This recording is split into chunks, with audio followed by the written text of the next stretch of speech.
오늘 우리에게 주신 하나님의 말씀은 사무엘하 18장 24절에서 33절입니다. 하나님의 말씀을 봉독합니다. 때에 다윗이 두 문 사이에 앉아 있더라. 파수꾼이 성문 위층에 올라가서 눈을 들어보니 어떤 사람이 홀로 달려오는지라. 파수꾼이 외쳐 왕께 아뢰매 왕이 이르되 그가 만일 혼자면 그의 입에 소식이 있으리라 할 때에 그가 점점 가까이 오니라. 파수꾼이 본즉 한 사람이 또 달려오는지라. 파수꾼이 문지기에게 외쳐 이르되 보라 한 사람이 또 혼자 달려온다 하니 왕이 이르되 그도 소식을 가져오느니라. 파수꾼이 이르되 내가 보기에는 앞선 사람의 다름질이 사독의 아들 아히마아스의 다름질과 같으니이다 하니 왕이 이르되 그는 좋은 사람이니 좋은 소식을 가져오느니라 하니라. 아히마아스가 외쳐 왕께 아뢰되 평강하옵소서 하고 왕 앞에서 얼굴을 땅에 대고 절하며 이르되 왕의 하나님 여호와를 찬양하리로소이다. 그의 손을 들어 내 주 왕을 대적하는 자들을 넘겨주셨나이다 하니 왕이 이르되 젊은 압살롬은 잘 있느냐 하니라. 아히마아스가 대답하되 요압이 왕의 종 나를 보낼 때에 크게 소동하는 것을 보았사오나 무슨 일인지 알지 못하였나이다 하니 왕이 이르되 물러나 거기서 있으라 하매 물러나서 서 있더라. 구스 사람이 이르러 말하되 내 주 왕께 아를 소식이 있나이다. 여호와께서 오늘 왕을 대적하던 모든 원수를 갚으셨나이다 하니 왕이 구스 사람에게 묻되 젊은 압살롬은 잘 있느냐? 구스 사람이 대답하되 내 주 왕의 원수와 일어나서 왕을 대적하는 자들은 다 그 청년과 같이 되기를 원하나이다 하니 왕의 마음이 심히 아파 문 위층으로 올라가서 우니라. 그가 올라갈 때에 말하기를 내 아들 압살롬아 내 아들 압살롬아 차라리 내가 너를 대신하여 죽었더면 압살롬 내 아들아 하였더라. 아멘. 오늘 말씀의 제목은 후회만 남기고입니다. 다윗은 마하나임의 성문에서 초조하게 전령의 소식을 기다리고 있었습니다. 24절 말씀을 보면은 다윗이 두 문 사이에 앉아 있었습니다. 그리고 파수꾼이 성문 위층에 올라가서 눈을 들어 봅니다. 그랬더니 어떤 사람이 홀로 달려오고 있었습니다. 여기서 두 문 사이란 성의 외문과 내문 사이를 말합니다. 다윗은 하루 종일 이곳에 앉아서 애타는 마음으로 전쟁터에서 기별이 오기를 기다리고 있었습니다. 그런데 한 사람이 멀리서 홀로 마하나임 성을 향해 달려오고 있었습니다. 전쟁에서 아군이 패할 경우에는 여러 명의 패잔병들이 도망쳐 오는 경우가 있었습니다. 그렇지 아니하고 승리하였을 경우에는 한 사람이 승리의 소식을 알리기 위해 달려왔습니다. 한 사람이 성으로 달려오고 있었으므로 다윗 왕은 이제 승리의 소식을 알리는 연락병이 오고 있다고 판단했을 것입니다. 그런데 파수꾼이 또 외칩니다. 한 사람이 또 달려오고 있었다는 겁니다. 파수꾼이 보고하기를 앞선 사람의 다름질이 사독의 아들 아히마아스의 다름질과 같다고 합니다. 다윗은 더욱 확신이 들었습니다. 그는 좋은 사람이니 좋은 소식을 가져올 것이라는 기대가 있었기 때문입니다. 여기서 좋은 사람은 자신의 책무를 소홀히 하지 않는 사람을 의미합니다. 즉 전장에서 혼자만 도망쳐 올 정도로 비겁하거나 무책임한 사람이 아니라는 것입니다. 이러한 아히마아스가 도착하자 어떻게 합니까?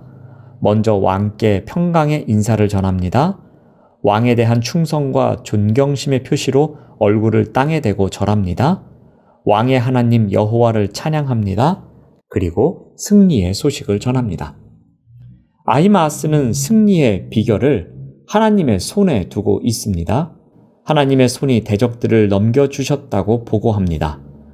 완전한 승리의 소식이 전달되었습니다. 이러한 소식을 들었으니 다윗은 어떻게 해야 했습니까? 기뻐해야 했습니다. 그런데 그의 한편에는 걱정되는 것이 있었습니다. 다윗은 승전 축하는커녕 대뜸 압살롬의 안부부터 묻습니다. 29절 말씀을 봅니다.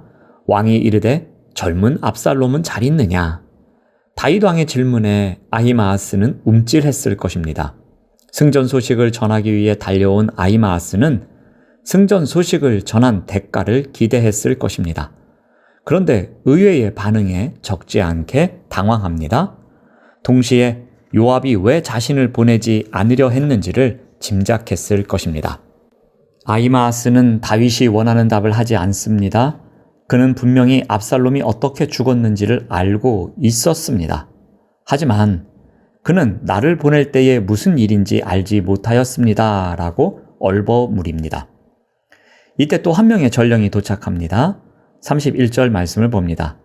구스 사람이 이르러 말하되 내 주 왕께 아랠 소식이 있나이다. 여호와께서 오늘 왕을 대적하던 모든 원수를 갚으셨나이다. 구스 사람 또한 승전 소식을 전합니다. 아히마아스가 다윗에게 보고하였던 것과 같은 내용입니다.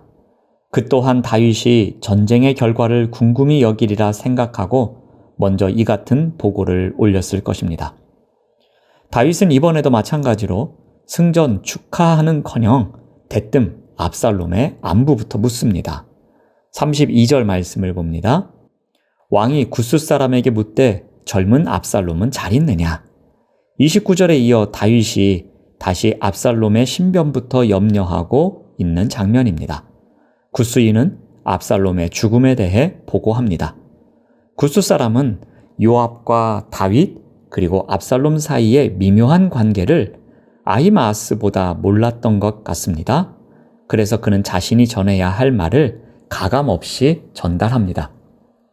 전령의 말을 듣자마자 다윗은 어떻게 합니까? 감정을 주체하지 못합니다. 그는 자리를 떠납니다. 성문 위에 딸린 방으로 갑니다. 아들을 부르며 흐느껴 웁니다. 압살롬의 죽음 소식을 접한 다윗은 극심한 충격과 함께 심장을 도려내는 듯한 비탄에 빠집니다. 압살롬의 죽음 소식을 접한 다윗은 그를 부르는 호칭이 달라집니다. 33절 말씀을 보면은 내 아들 압살롬아, 내 아들 압살롬아, 내 아들 압살롬아 이렇게 부릅니다. 지금까지는 청년 압살롬 또는 젊은 압살롬이라는 호칭만을 사용했습니다. 그런데 이제 아들 압살롬이라는 호칭을 사용합니다. 다윗은 아들을 너무나 사랑했습니다. 하지만 공의를 세워야 하는 왕으로서 압살롬을 완전히 용서할 수 없었습니다. 그래서 젊은 압살롬 정도로 거리를 두고 있었습니다. 하지만 이제야 그는 허공을 향해 그토록 부르고 싶었던 내 아들이라는 표현을 사용합니다. 그것도 5번이나 부릅니다. 또한 다윗은 차라리 자신이 죽었더라면 이라고 말하며 비통해 합니다. 이와 같은 호칭과 외침에는 다윗의 깊은 후회가 담겨 있습니다. 돌이킬 수 없는 아픔에 대한 깊은 후회가 남아 있습니다. 어떤 삶의 고통보다 더 쓰라린 후회가 다윗의 마음을 아프게 합니다. 하지만 뒤늦은 후회였습니다. 돌이킬 수 없는 후회였습니다. 전쟁에서 승리하였지만 반란을 잠재웠지만 다윗에게 후회만 남는 전쟁이었습니다. 왜 이런 일이 발생했습니까? 압살롬이 구슬 땅에서 돌아왔을 때로 돌아가 봅시다. 아버지와 아들이 몇 년 만에 만났습니다. 그때에 서로의 마음을 이야기했더라면 어떤 결과가 나타났을까요?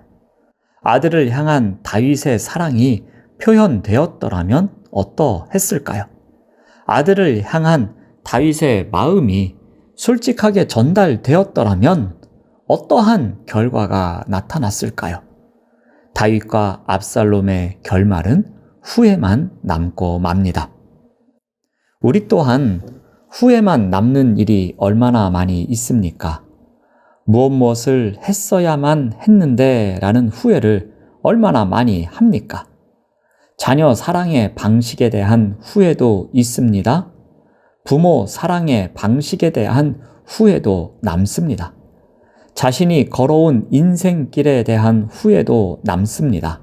그래서 차라리 라는 후회를 얼마나 많이 합니까? 그런데 무엇보다도 신앙생활에서 후회가 없었으면 합니다. 하루를 마무리하면서, 한 주를 마무리하면서, 한 달을 마무리하면서, 한 해를 마무리하면서 지난 시간을 돌아볼 때에 후회만 남는 신앙이 아니라 오늘 하루도 주님과 동행하며 살아내기 위해 애쓰는 삶이었다는 감사의 고백이 더 많았으면 좋겠습니다. 사랑하는 여러분, 오늘 하루를 마무리할 때에 후회보다 주님과 동행하는 가운데 의미 있는 신앙의 길을 걸었음을 감사하는 삶을 살아가시기를 바랍니다. 후회보다 감사가 넘쳐나는 오늘 하루가 되기를 간절히 기도합니다. 기도하겠습니다. 하나님 감사합니다. 오늘 하루도 마무리하는 가운데 차라리 뭐뭐 했더라면 이라는 후회보다는 하나님 오늘도 함께 해주셔서 감사합니다 라는 고백이 더 많아질 수 있도록 인도하여 주시옵소서. 예수님의 이름으로 기도드립니다. 아멘.